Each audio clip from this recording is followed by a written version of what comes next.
Bueno, imos continuar coa segunda mesa. Despois, se vos parece, como isto vai ser un pouco intenso entre a segunda e a terceira, podemos facer un pequeno parón.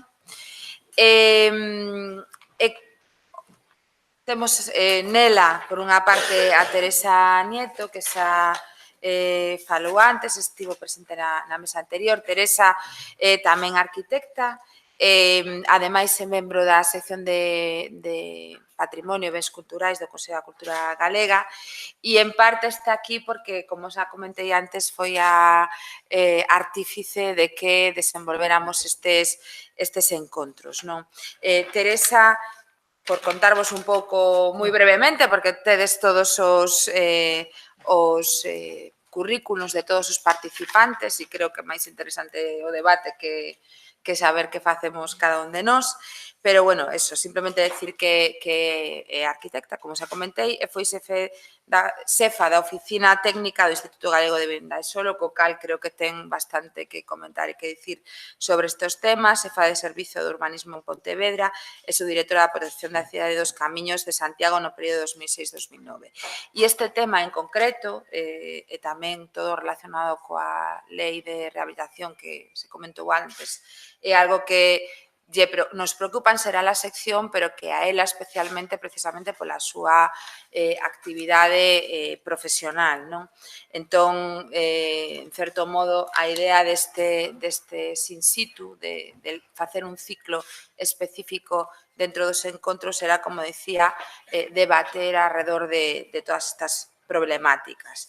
Temos, por outra parte, a Adolfo Rodríguez de la Rúa, que foi un dos participantes do encontro de Ourense-Ribadavia, tamén é arquitecto, nesta mesa son todos arquitectos, menos eu, é profesor asociado de urbanística, perdón, xa estaba dicindo non, confundíme de currículum. No tengo currículum. Ten, Todos lo tenemos. Ben, pois é tamén arquitecto, dende o ano 96 foi arquitecto até o 2000, director da Oficina Municipal de Rehabilitación do Concello de Allariz. Por lo tanto, creo que tamén ten moito que dicir sobre estes aspectos que estamos tratando. Entre o 2000 e 2009 exerceu como arquitecto na delegación de Ourense da Consellería de Cultura do Asunto de Galicia e xa dende o ano 2000 creou, xunto con Juan Aragonés Martínez, o equipo de la Rúa Arquitectos tras o remate da rehabilitación do conxunto histórico artístico de Allariz. E, agora sí, Alfonso Díaz participou, no seu caso, no encontro que tivemos en Ferrol. Tamén é arquitecto, profesor asociado de Urbanística e Ordenación do Territorio na Escola Técnica Superior de Arquitectura da Coruña e do Curso Superior de Urbanismo da Escola Galega de Administración Pública. Traballo profesional, o seu traballo profesional na Oficina de Planeamento S.A. dende 1980 con Juan Luis Dalda, Ansel Viña e José Díaz Sotelo. E, ademais, creo que tamén é un dos aspectos que a nos interesaba moito, participa en diversas publicacións, congresos, seminarios, etc.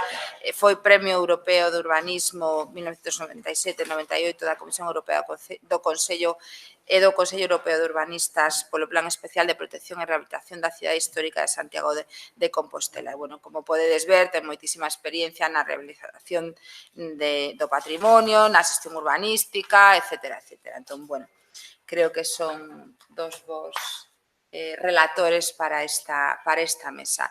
Ben, continuando, a segunda mesa plantexámonos como temática transversal a ordenación, a relación coa cidade e o plan especial como instrumento de xestión. É dicir, interesábanos moito falar desta figura precisamente na propia xestión dos cascos históricos. Seguindo un pouco co que abriu Teresa, coa Cuarta de Washington, esta recolle tamén determinados aspectos en materia de planeamento e no seu punto 5 comenta que a planificación da conservación das poboacións e áreas urbanas históricas debe ser precedida por estudios multidisciplinares, enumerando a partir de aí toda unha serie tipos de estudos que deben conservar, deben conter estes plans de conservación ou logo plans especiais.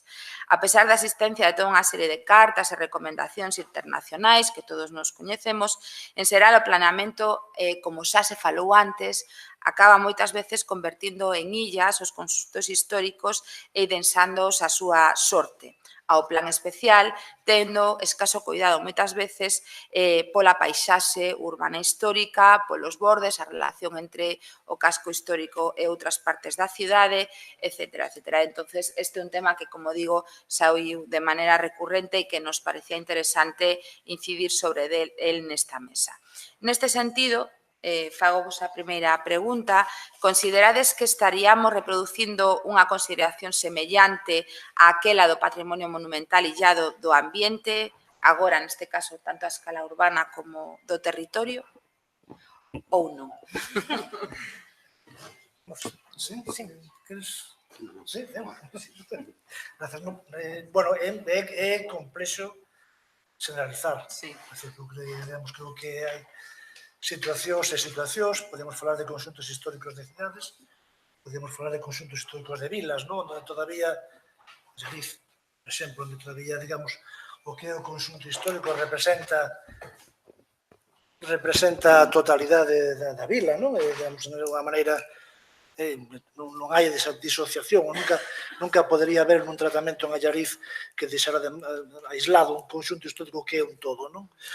Eu cando estivemos en Ferrol, non? Como falábamos, tiven o gusto de participar na xornada que fixedes en Ferrol, non? Comentaba que, por exemplo, no caso de Ferrol é un caso que é singular, non? No sentido de que é unha cidade patrimonial. Eu creo que é a única cidade de Galicia que ten dous conxuntos históricos declarados. Ferrol Vello e o barrio da Madalena, non? É unha cidade, digamos, non se entende somente dentro do patrimonio, e, polo tanto, digamos, dunha cidade que, bueno, se concibe dende a propia construcción real, non? Do Arsenal e da propio, digamos, barrio da Madalena e todas esas vicisitudes que empezan a partir de aí, non? Pero hai outros casos onde realmente, digamos, o que tamén xogan ese papel. Eu recordo cando se fixo o plan especial de Santiago, que se fixo simultaneamente co plan xeral como un requisito necesario e imprescindible para poder abordar de unha maneira coherente, digamos, tanto o tratamento da cidade como o tratamento do conxunto histórico, non entendíamos desde o principio que puderan ser dous procesos que non estiveran nun mesmo proceso, non? É dicir, o tema da escala, o tema da relación a nova cidade ca vella. Eu recordo moitas veces que decíamos, que comentábamos, bueno, se isto crece moito, teremos que inventarnos outra cidade fora da cidade, porque esta cidade entonces perdería, digamos, esta relación de escala, non? Por tanto, é obvio que, digamos, é necesario producir unha reflexión global. Eu creo que todos os procesos que de alguna maneira están producíndose en algúns sitios, non? De entender efectivamente o conxunto histórico como un elemento exclusivamente patrimonial e que non como unha peza da cidade, unha peza máis, unha peza de residencia, unha peza de actividades, con as súas características patrimoniais singulares, que a súa problemática, con unha problemática que é generalizada ao conxunto, que eu creo que incide transversalmente en absolutamente todo o que falemos aquí, que é a crisis demográfica, pero que incide nos aspectos que teñen que ver ca participación, que teñen que ver ca rehabilitación, cos usos e actividades, non? Eu creo, digamos, que o tema dunha visión conxunta é unha visión que é agregada. Non vano, digamos, este tema da Carta de Washington que mencionas, non? Que é dos anos 80, hacia 80 e tanto, por aí máis ou menos, é coetánea, por exemplo, co tema da legislación estatal do 85, non? Que é a primeira que introduce a planificación urbanística como un elemento de reflexión, non? Sobre a cidade. A primeira que introduce a necesidade de que exista un planeamento especial que de alguna maneira coordine e establezca, digamos, as relacións, non? Pero, efectivamente, eu creo que é así, non? Hai sitios onde, digamos, as circunstancias son complexas. Por exemplo, digamos, eu creo que en Vigo, que tamén saliu hai un cacho por aquí, eu quero dicir que entender que o que podíamos denominar conxunto histórico de Vigo é o casco vello sería unha equivocación. Patrimonialmente Vigo, eu creo que ten un dos millores ensanches, non? Do 19, do 20, non? Que hai en Galicia, o mellor exemplo, non? E que, digamos, non entender que todo eso funciona, digamos, dunha maneira conxunta e agregada, pois pode levar, efectivamente, a efectos completamente perversos, non? Digamos, non? Usos que se moven, desfases, digamos, sobre todo en procesos de deslocalización de actividades, como son todos os temas que teñen que ver con centros comerciais, non? Por exemplo, en Coruña, o debate sobre o tema dos portos, non? De que facer, non? O Porto, non? Digamos, o Porto está en contacto directo ca cidade histórica, non? E, por tanto, digamos, o que pasa no Porto ten unha incidencia enorme en relación ao que vai a pasar ca cidade histórica, non? E ese é un debate que, de entrada, non está encima da mesa e eu creo que vai a ter, digamos, importantes reflexións. En definitiva, sí, é imprescindible, digamos, unha reflexión conxunta de que valía esta situación, non? Sí, yo creo que también un poco lo que hay que ver es el punto en el que todos debemos de estar de acuerdo en todo esto, ¿no? En los conjuntos históricos, ¿no? Lo fundamental de los conjuntos históricos, para hablar de ellos, lo que tenemos que decir es su conservación, ¿no? Muchas veces hablamos de rehabilitación, reestructuración, muchas palabras, pero lo más importante es que nuestra obligación es conservarlos, ¿no? Conservar las poblaciones y conservar esas áreas urbanas históricas, ¿no? Pero también cuando hablamos de conjunto histórico tenemos muchos tipos de conjuntos históricos, ¿no? Tenemos los conjuntos históricos declarados BIC individualmente, los entornos de los elementos declarados conjunto histórico-artístico declarados BIC, o también algunos conjuntos muy importantes, sobre todo en Galicia, ¿no? Que son ámbitos de una gran complejidad urbanística, ¿no? Que el propio Plan Seral no es capaz de acometer y que lo remita a un planeamiento especial, ¿no? Porque aquí un poco el planeamiento especial es lo que dejábamos aquí, decíase al principio, si el planeamiento convierte en islas a los conjuntos históricos y los deja a su suerte, ¿no? Pues yo creo que el planeamiento especial es absolutamente necesario, ¿no? Los planeamientos generales aíslan los planes especiales, pero sobre todo los aíslan en el tiempo, ¿no? Si vemos los tiempos que han pasado desde la aprobación de los planes especiales hasta hoy en día, podremos ver Betanzos, 1992, Corcubión, 94, Allariz, 95, ¿no? Y los más recientes ya serían, por suerte, los de Ferrol Bello y a Madalena, ¿no? 2017 y 2016, ¿no? Y también hacer una reflexión, que ya lo decías, ¿no? Sobre los conjuntos históricos, ¿no? La idea primera que debe de tener un gobierno municipal, porque al final son los que tienen que proponer las ideas, ¿no? Para que otros las lleven a su punto de desarrollo, ¿no?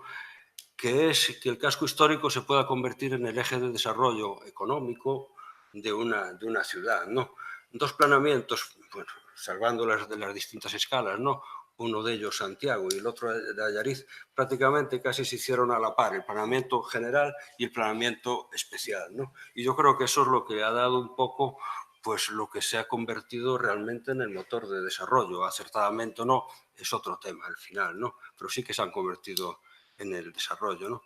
Y también quería referirme a cuando hablábamos de estos conjuntos históricos, ¿no? Que hablamos de conjuntos históricos BIC, entornos de BIC, a todos estos que me parecen muy interesantes, ¿no?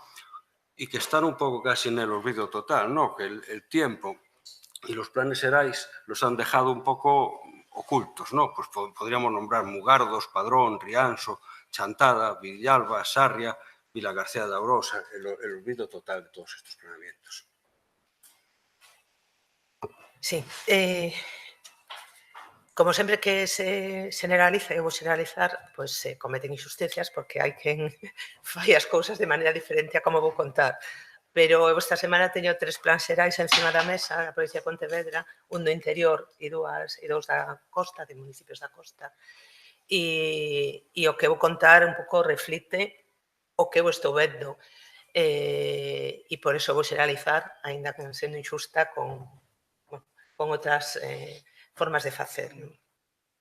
Eu creo que sí, que seguimos illando a cidade histórica do resto da cidade, pero facémolo o mesmo que facemos co resto do patrimonio, porque en xeral o patrimonio cultural se sigue tratando como illas, desvinculado do territorio. Establecemos unha protección, establecemos un ámbito de protección, establecemos unhas medidas de protección, pero clasificámolos en, pues uns son arqueolóxicos, outros endolóxicos, outros arquitectónicos, outros industriais, e en función de esa clasificación, pues tratámolos e considerámolos, ¿no? Coa cidade histórica chegamos a un certo consenso de proteger o antigo, ¿no? Entonces, identificamos o antigo, pero esa cidade antiga, antes de convertirse en antiga, cando era a cidade, pois tiña unha relación co territorio circundante. Pois había unha serie de camiños que a comunicaban con outros asentamentos que estaban na periferia, pois conventos extramuros, coa ribeira, un río, etc. ¿no? E normalmente cando se fai planeamento, esas relacións co territorio se desconsideran ou non se atenden. É certo que moitas veces están interrumpidas por los ensanches, ¿no? Pero máis alá dos ensanches todavía perviven trazas que permiten recuperar esas pegadas. ¿No? Eu falaría dunha ordenación territorial que, partindo do existente, desas pegadas que se conservan, é capaz de recoñecer que é o que é imprescindible para manter esa identidade do territorio, é capaz de recoñecelo e incorporar a ordenación. E non como unha foto fixa, porque os conxuntos históricos, nin a cidade, nin o territorio son unha foto fixa, sino que son unha realidade dinámica que vai mudando, pero que responde a unha complexidade que é difícil de xestionar, entendo eu.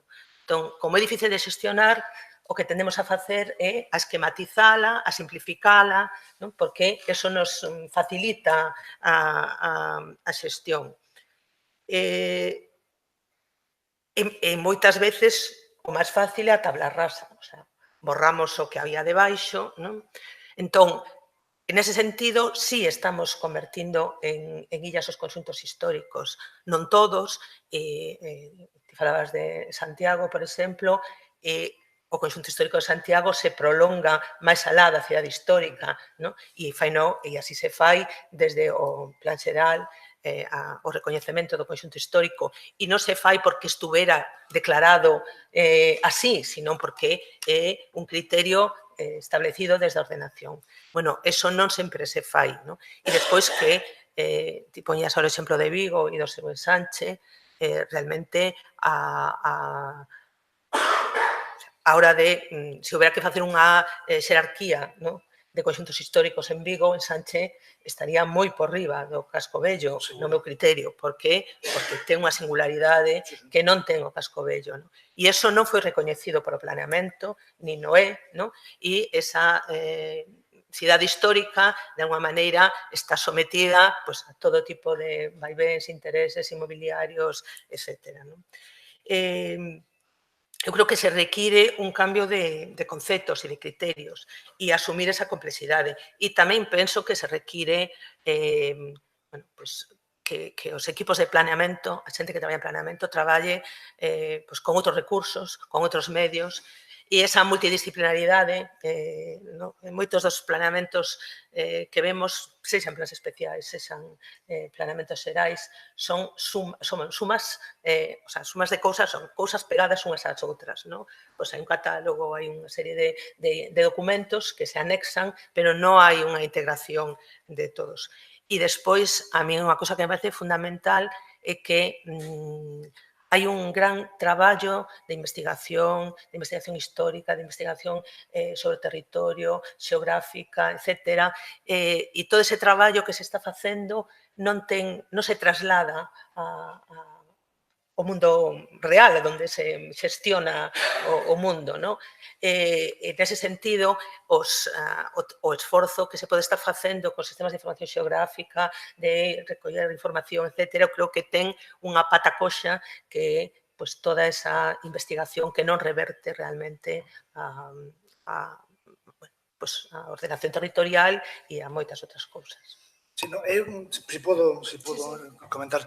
No, cando se acaba o tema de Vigo, se acaba intencionadamente, porque quizás de alguma maneira tocaba varios temas transversalmente, ¿no?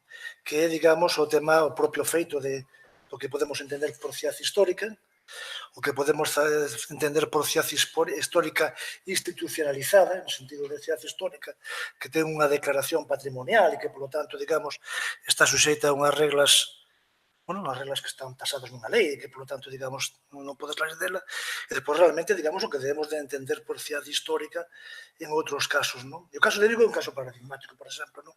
Eu podría poñer outro caso, digamos, que neste momento temos encima da mesa, que é un caso que, digamos, para min é un elemento completamente excepcional digamos, de descoñecemento do patrimonial dende a planificación, non? E incluso desde a propia administración que ten que institucionalizar, digamos, estas cuestións, non? Que é o caso do núcleo de Cariño, no norte da provincia de Coruña, ali perto da Ortigueira, onde ten, digamos, un casco mariñeiro, como outro calqueira, digamos, que ten en torno a 800 vivendas, non hai ningún casco mariñeiro, digamos, desa potencia, digamos, en Galicia.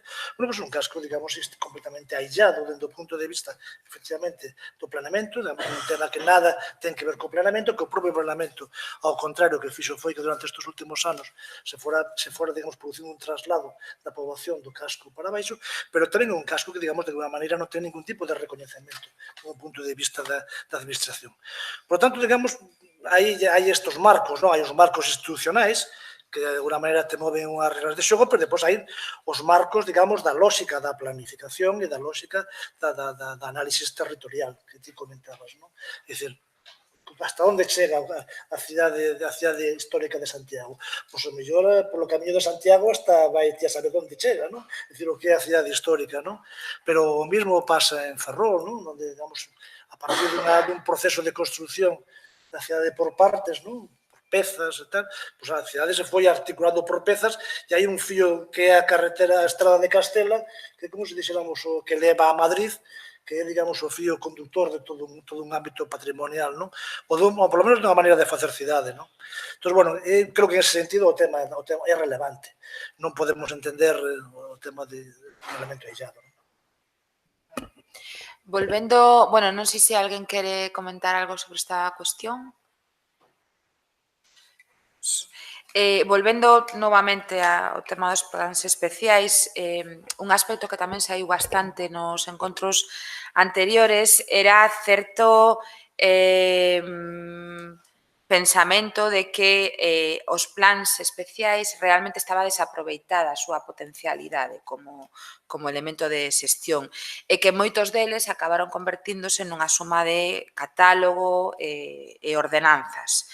A pregunta sería se son viables outro tipo de plans que non se limiten a establecer limitacións con finalidade de protección, senón que asuman un papel activo da conservación dos conxuntos históricos, se é necesario mellorar a calidade deses documentos a partir dun mellor e maior coñecemento da cidade que ordenan, un pouco que comentaba Teresa en relación á investigación sobre a propia cidade, e se é unha cuestión de recursos, de tempo, de criterios, de metodoloxía, de equipos, en todo caso, que se requeriría se isto é efectivamente así, se non están explotados en toda a súa potencialidade, como crees que se podería ou como credes que se podería mellorar a súa eficacia como instrumentos de xestión?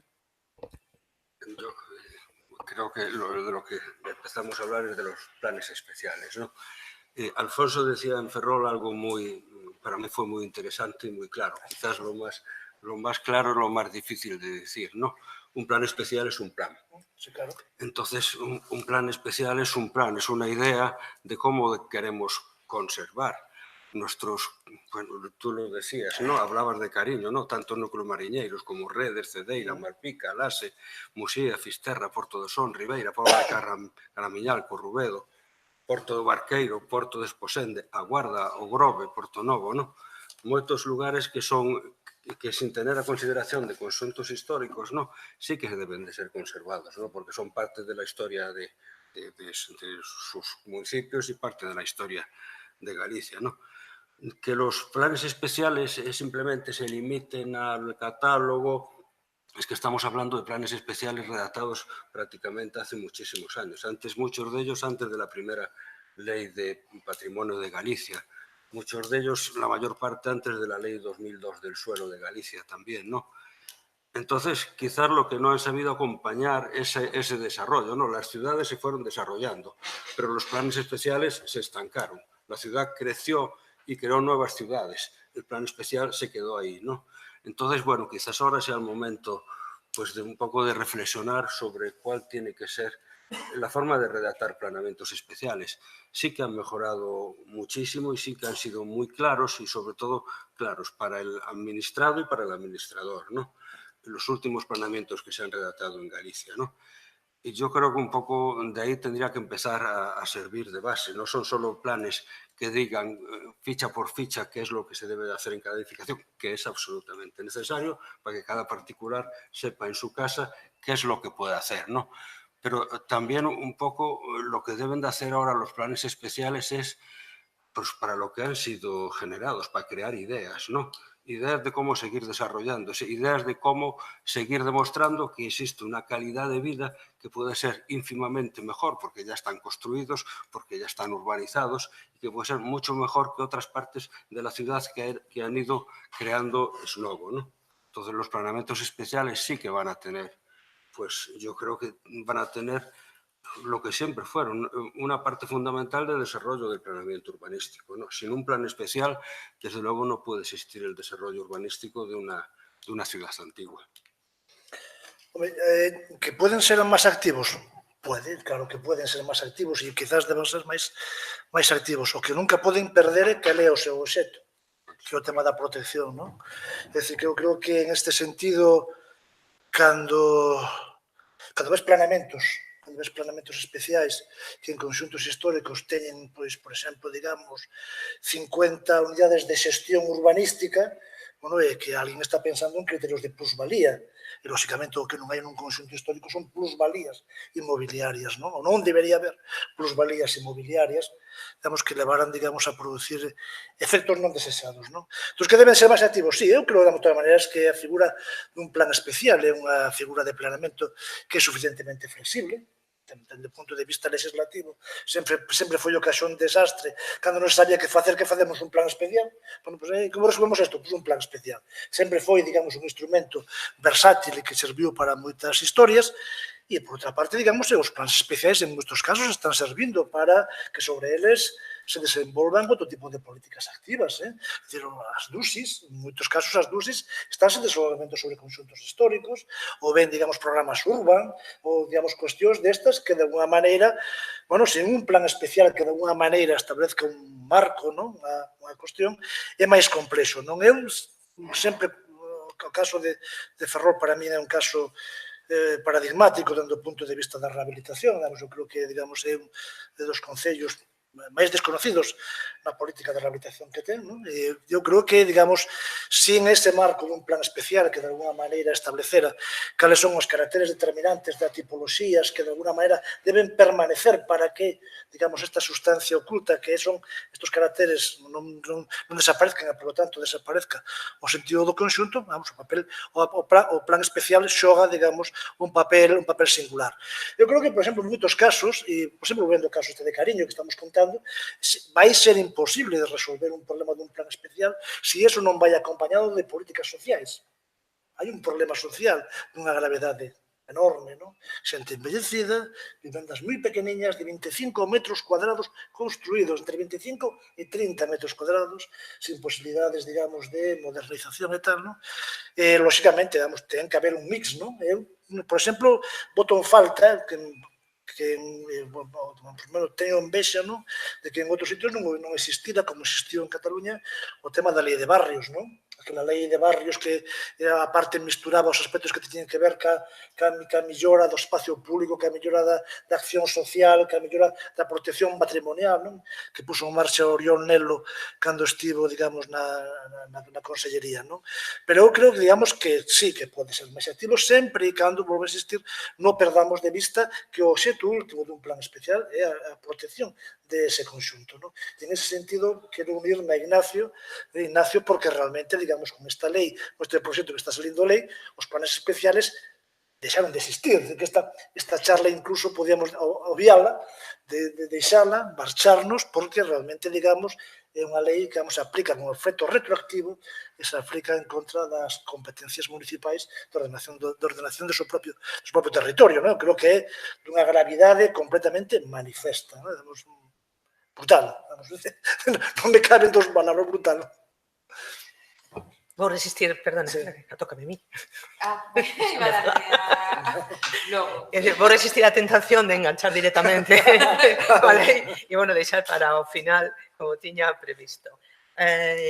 Eu, cando pensábamos nesta cuestión dos conxuntos históricos, eu pensaba dese patrimonio, os plans especiais son como a solución perfecta. É dicir, aprobamos o plan especial e o problema é de outro, non?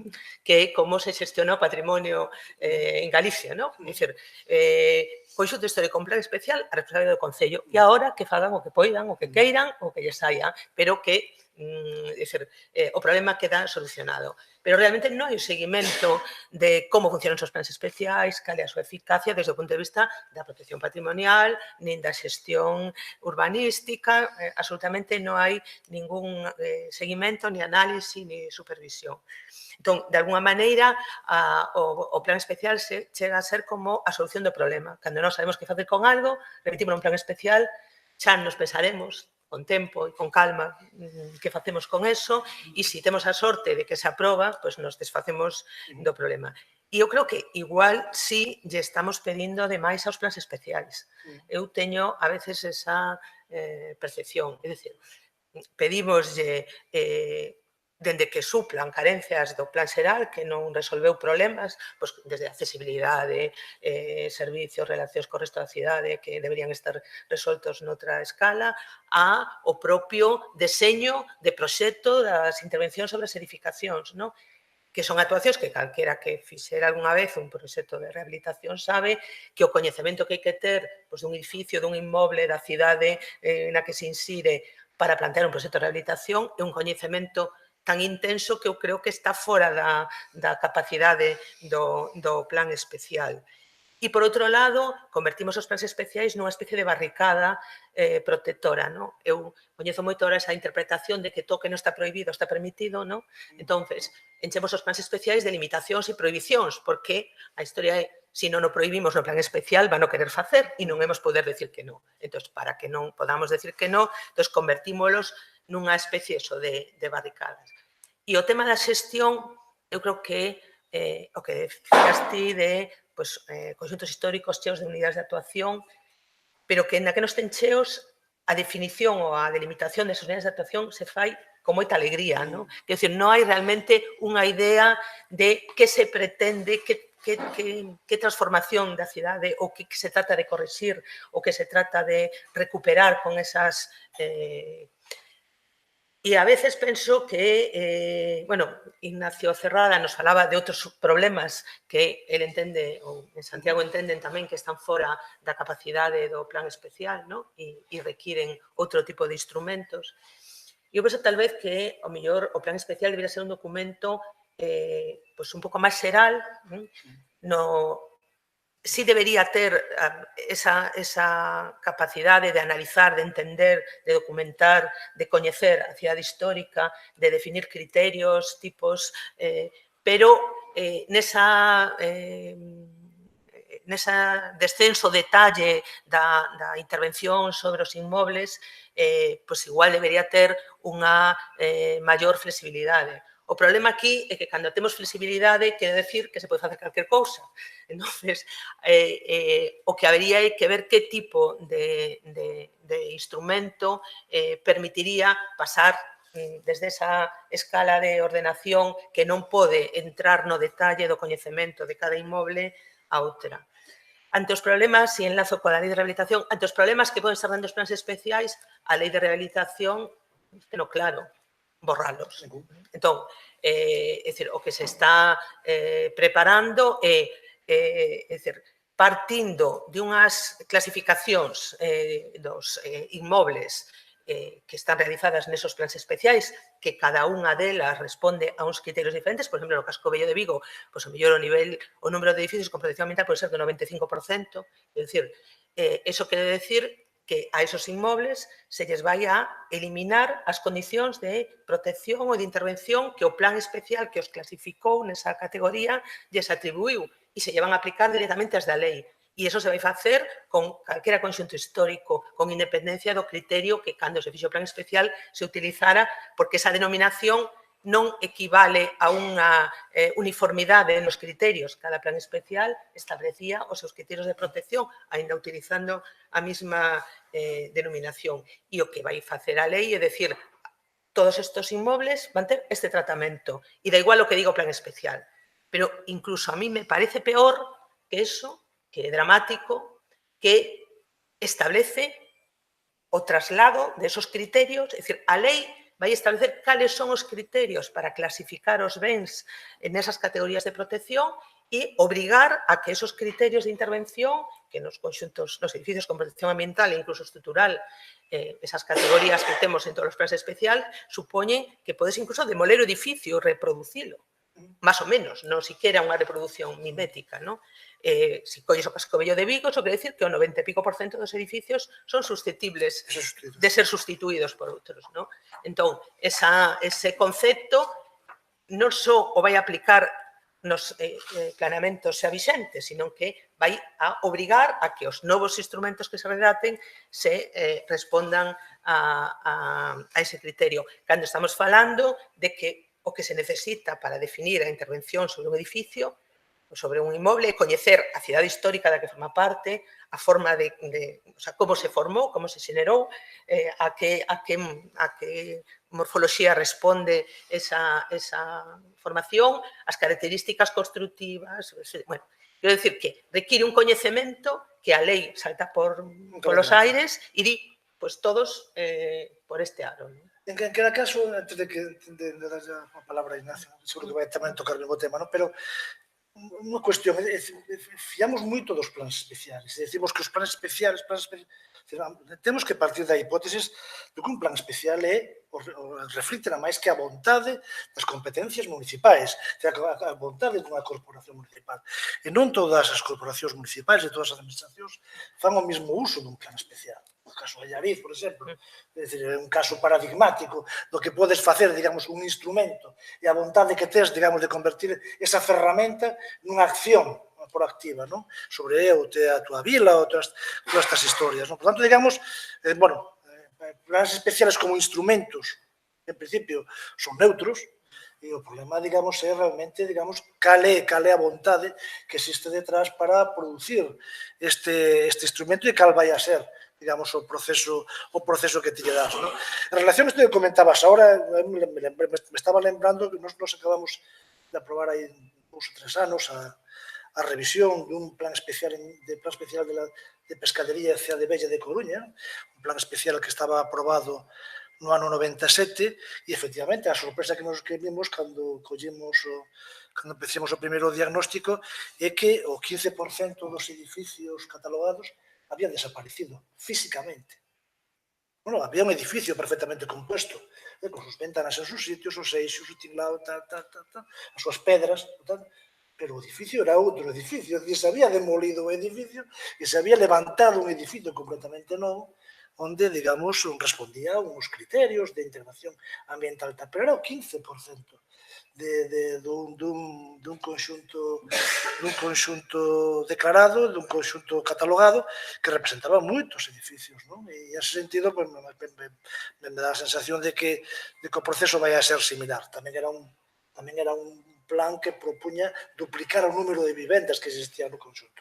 Era unha especie, digamos, había un problema, digamos, complicado, non? Pero, bueno, é dicir que non tanto os culpables son os planes especiais, como ter que entender que un plan especial é a vontade de unha competencia municipal de planificación e, polo tanto, o uso que se fai das historias depende moito, digamos, de o entendimento que se teña, da potencia que poda ter esa ferramenta. Vamos a dar a palabra a Ignacio.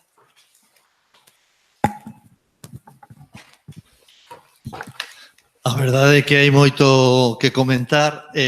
O primeiro é que estamos centrándonos, desgraciadamente, en unha renovación da legislación, en un novo ataque autonomía municipal, que é lamentable cando non temos resolto o tema dos plans especiais ni dos plans xerais con unha visión máis transversal, que eu penso que a ferramenta idónea para a protección, superando esta concepción de cotos pechados de ámbitos de protección, eso é incerto totalmente, e máis en Galicia, onde o territorio, a riqueza etnográfica, territorial, ten que ser reivindicada, ¿no? Entón, eu creo que en vez de avanzar en ese sentido, estamos retrocedendo de unha maneira lamentable. Por outra parte, insistir un pouco no que decía antes, o Plan Especial de Santiago, premio europeo do 97, etcétera, non sería, entendo, casi nada se non estivese acompañado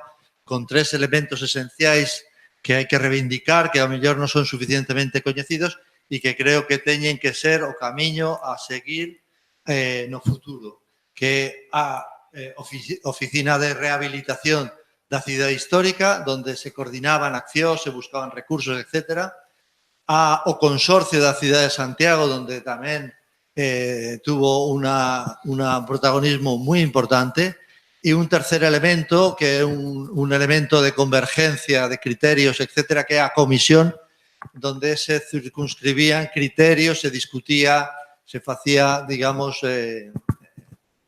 un análisis polo miúdo de que o que ten que ser a definición pormenorizada de un marco como é un plan especial, ¿no? Eu creo que nese sentido é onde deberíamos ahora estar discutindo e avanzando da man dos plans directores que a UNESCO, como sabedes, hai unos anos empezou a requerir para os conxuntos e que, como decía antes, estamos intentando, digamos, seguir adelante.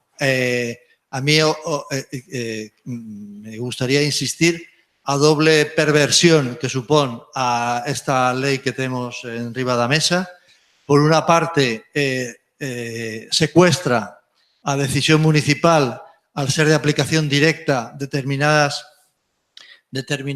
aspectos que pensábamos que estaban superados dende o ano 85, cando afortunadamente a Lei de Patrimonio Histórico Español no artículo 20 sintetizaba a determinadas cuestións que deberíamos de entender ya superadas e consolidadas, como é a conservación do parcelario, das alineacións, unha serie de cuestións que ahora van a ser revisadas, revestidas de a mellora para os habitantes, revestidas de melloras de accesibilidade, de habitabilidade, etcétera, de unha maneira moi perversa.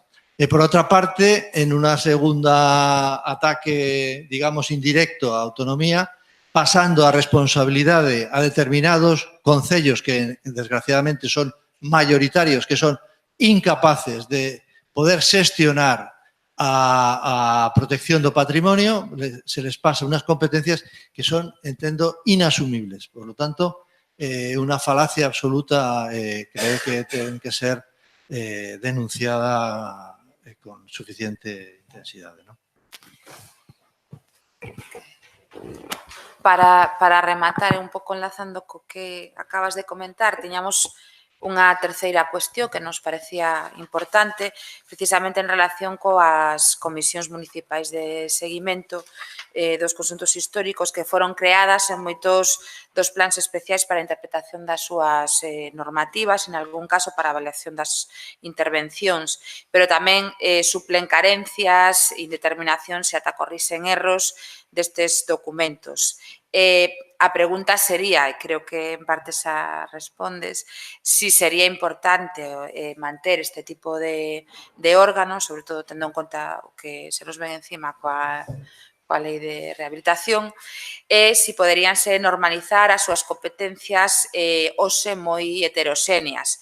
A composición destes órganos que inclúen xeral cargos públicos, expertos e membros de administracións, credes que se deben abrir tamén a representación social, a colectivos, a asociacións ou non, ou estarían fora deste tipo de estructuras, ¿no? Yo lo que quería decir, que estoy plenamente de acuerdo, es la importancia que tienen las oficinas de rehabilitación, ¿no? No llegan al nivel que tuvo el consorcio en Santiago, pero la oficina de rehabilitación, digamos, es el punto intermedio entre el planeamiento especial, ¿no?, entre la política municipal y el administrado, ¿no? Y ahí es donde le dan una gran agilidad a los planeamientos especiales, ¿no? Primero hacen reflexionar sobre ellos, ¿no?, sobre sus carencias o sobre sus virtudes, y detectan los problemas, ¿no? Y también algo muy importante son las comisiones municipales de seguimiento. ¿Por qué son importantes? Primero, porque son municipales, ¿no? Y en ellas está representada también la administración autonómica, ¿no? Sus competencias las define el propio plan especial. En general, en planes muy antiguos se limitaban a dos escasos temas: cambio de madera por aluminio en algunos edificios sin protección o con protección ambiental, ¿no? En los últimos planeamientos, si pongo, por ejemplo el de Ferrol Bello, ¿no?, sus funciones las marca directamente el plan especial y son muy amplias, ¿no? Y luego tienen algo muy importante, que son comisiones asesoras, ¿no? Dictaminan, ¿no? Dicen o no dicen. Y algo que también me parece muy relevante que se dice en ese planeamiento: sus decisiones o sus comunicaciones se acompañan en la comunicación de licencia. Yo creo que es importante. Si a eso le añadimos que esas licencias fuesen públicas, ¿no?, yo creo que tendríamos una mayor definición de qué es lo que se está haciendo y por qué se hace, ¿no?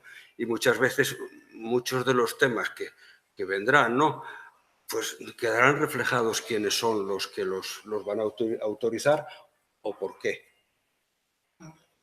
Bueno, yo estuve en la Comisión de Santiago durante muchísimo tiempo, ¿no? Y ahora estoy en tres más, dos en Ferrol y una en Coruña, ¿no? Y efectivamente yo creo que es un elemento, bueno, la de Santiago era básica, el origen de la de Santiago, porque yo creo que el origen de las comisiones estuvo en el plan especial de Santiago, no había esa figura instrumentalizada en un marco legal. El sentido era de alguna manera no romper ese hilo con la administración de patrimonio, ¿no? A fin de cuentas, como todos sabéis, una vez que se aprueba el plan especial se transfieren las licencias y por lo tanto, digamos, cobran un carácter tasado, ya no discrecional, como podía ser lo que se producía en las comisiones territoriales de patrimonio, en donde los temas que se dilucidaban podían tener algún tipo de discrecionalidad, ¿no? Sino que tiene un carácter más tasado. Entonces, en aquellos momentos, cuando se hizo el plan especial, se pensaba en que no era bueno romper ese vínculo, ¿no?, que ese vínculo pudiera seguir existiendo, ¿no? Yo la verdad es que yo no sé cuántos años estuve, pero bueno, de 10 años o más, ya ni me acuerdo, pero vamos, sé que era un marco de reflexión interesante, en donde se iba, digamos, depurando las cuestiones, en donde toda esa rigidez que podemos achacarle a un plan especial en cuanto, digamos, documentábamos fichas, bueno, de repente, cuando surge una excepcionalidad, hay un marco de discusión que te permite adoptar, digamos, una solución o recomendar, porque efectivamente no son decisorias, son de deliberación, ¿no? Permite, digamos, producir una resolución, digamos, que se acorde con el espíritu, ¿no?, del planeamiento. Yo creo que en ese sentido son instrumentos que funcionan, ¿no? Ahora están institucionalizadas.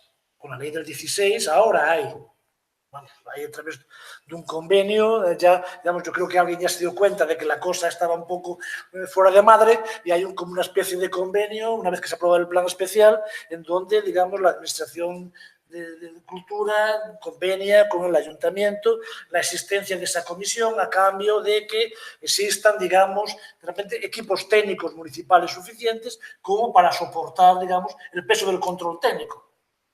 Volvemos a lo mismo, que van a hacer los ayuntamientos que no tienen control técnico ahora ni para comisión, ni para plan especial, ni para nada, ¿no? Pero es decir, es un tema que está institucionalizado, ¿no? Pero yo creo que siguen siendo instrumentos válidos. Creo que en la hipótesis de que esta ley siga para adelante son instrumentos imprescindibles, porque la ley, digamos, es tan imprecisa desde el punto de vista de sus determinaciones. Yo todavía no sé cómo se va a aplicar, pero habla de que no sé qué, los caracteres que determinen, que no sé qué, que no sé cuánto.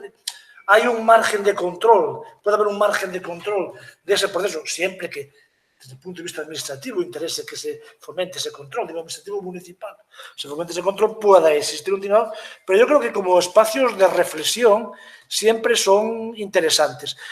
Tengo mis dudas de si abiertas, digamos, a una pluralidad, ¿no?, de agentes, pues fueran más o menos operativas, dado el carácter de técnicas que tienen, ¿no? Son comisiones eminentemente técnicas, ¿no?, donde se dilucidan, o sea, yo creo que una apertura a otras entidades, otros organismos, otros colectivos, yo creo que tiene que haber otros marcos y otros canales, ¿no?, en la administración municipal, que no estas, que son más técnicas, ¿no? De hecho, yo creo que en Santiago, al final había como una ponencia técnica previa a la comisión, donde discutíamos técnicamente las cosas, ¿no?, y se les daba una vuelta, ¿no? Creo que...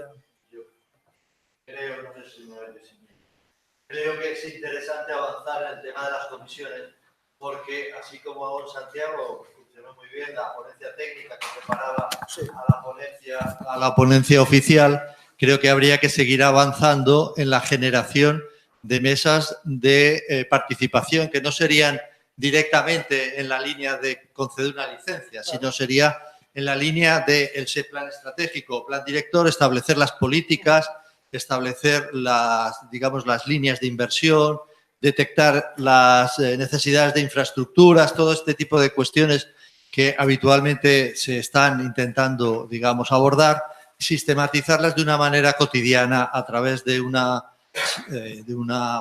organismo que pudiera encauzar ese tipo de cuestiones.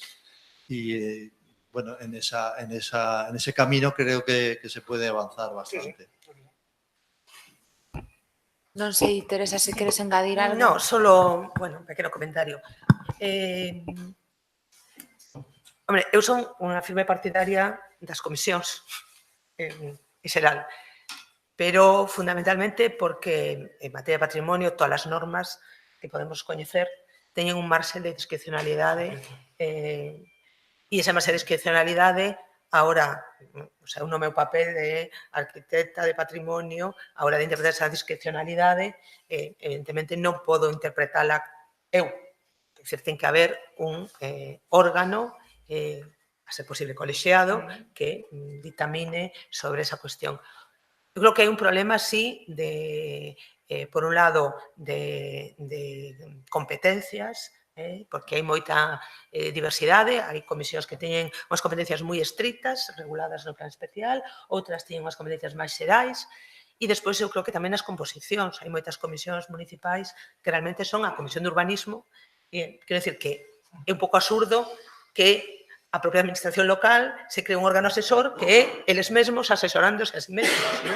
Entón, aí sí que debería haber, en canto a participación externa, hombre, eu non vou decir que unha participación social da cidade, dos cidadáns residentes poida ser eficaz, pero igual sí que están representados en algunhas comisións, pois, non sei, organizacións colexiais, por exemplo, colexio de arquitectos ou, non sei, asociación de promotores inmobiliarios, por exemplo, en Vigo, nunha comisión, pois tamén sería razonable que asociacións que teñan como finalidade, pois, a mellor, a protección do patrimonio ou a asociacións representativas puderan ter algún tipo de participación que, ademais, poderían trasladar,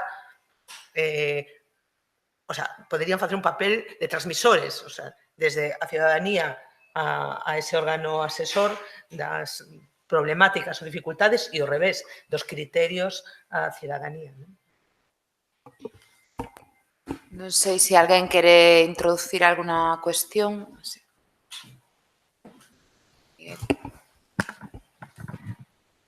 Sí, bueno, ao fío do que estaba dicindo a Tareixa, non?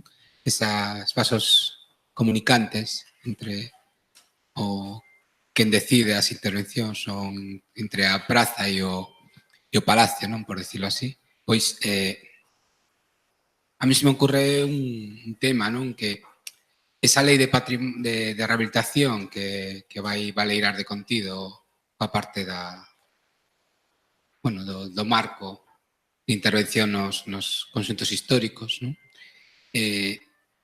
Non nos preocuparía si nos 35 anos que pasaron, casi 35 anos que pasaron desde a lei de patrimonio estatal, non? pois se tivese producido ese trasvase a cidadanía dos valores, dos valores mesmo económicos que ten o patrimonio cultural, da cultura,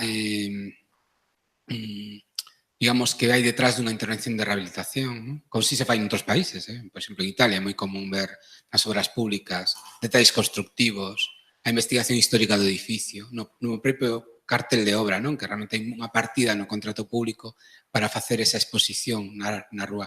Entón, eu creo que tamén eu quería introducir esa reflexión porque é xa tempo despois de 35 anos de empezar a trasladar a cidadanía como se interven nos edificios públicos, por que se interven así. Eu lembro unha xornada que fixéramos en Ferrol con Iñaki, con Ana, non? De visitar as obras rehabilitadas, que os cidadáns podían entrar nas casas rehabilitadas do barrio da Madalena e ver como se vivía dentro. E, aínda que non tivo un éxito así clamoroso, non? Pero, bueno, para quen foi, pois foi moi interesante e probablemente non se esquecen desa visita, non? Pois eu creo que actuacións deste tipo que non costan nada, que decir, máis que un pouco de preocupación, un pouco de tempo, hai que empezar a facelas, porque eu creo que se tiveran feito nos últimos 10, 15, 20 anos, a lei de patrimonio, bueno, non se atreverían a plantear unha lei así, seguramente. Entón, eu creo que igual non é tarde, non, para empezar a facer ese tipo de iniciativas. Bueno, pois vamos rematar con esta mesa. Paramos, 10 minutos, porque, como sabedes, ás 8 temos que deixar este espazo. Mentras vamos preparando a seguinte mesa, tedes 10 minutiños de descanso.